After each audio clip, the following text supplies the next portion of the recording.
What if everything you thought you knew about someone shattered in a single night? What if the person you trusted most was hiding the one secret that could change your life forever? This is not just a story. This is the night that rewrote a lifetime. The rain hit the windshield like 1,000 tiny hammers.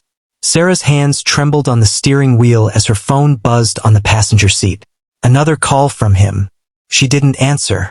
She hadn't planned to return to her hometown, especially not like this, not after 5 years of silence. But fate had a strange way of reopening wounds you thought had healed.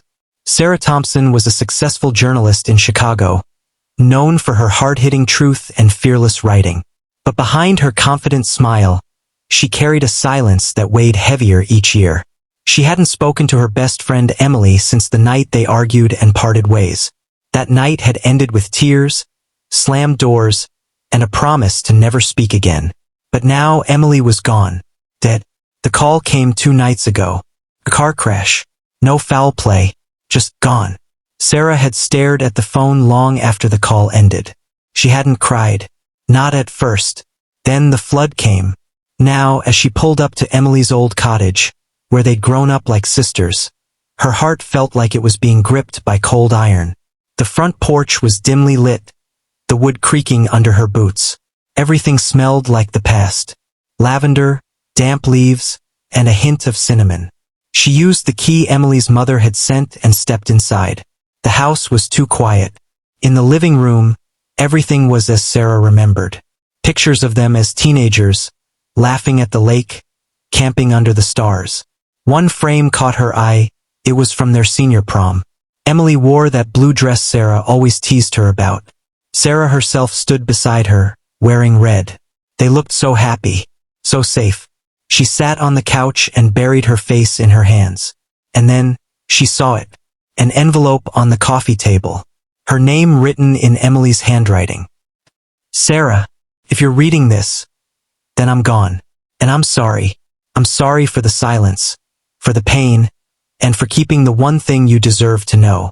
But I couldn't die without telling you the truth. There's something you never knew about the night we stopped speaking.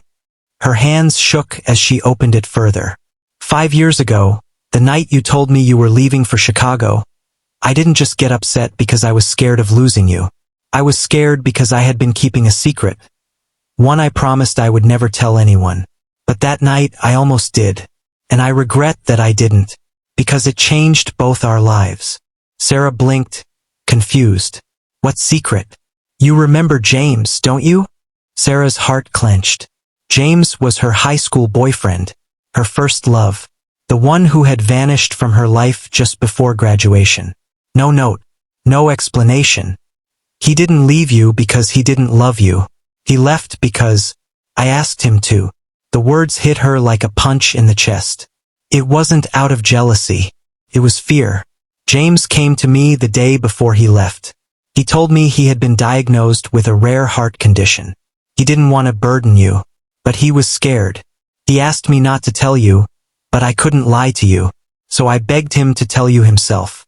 He refused, so I made a choice. I told him to leave before he changed his mind. Tears rolled down Sarah's cheeks.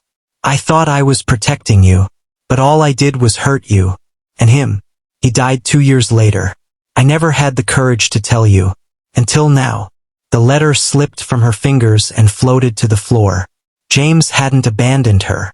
He had been trying to save her from grief, and Emily had tried to save her from pain too. And in doing so, both had left her in even more darkness.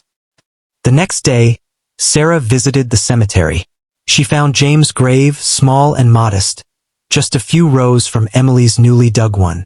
She knelt between the two people who had defined her life in love and in loss.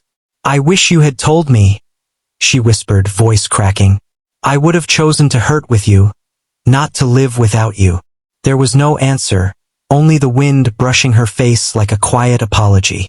Back at the house, Sarah found a journal in Emily's bedroom. It was filled with entries. Memories, regrets, thoughts never spoken. One page stood out. Sometimes we protect people by pushing them away. I thought that was love.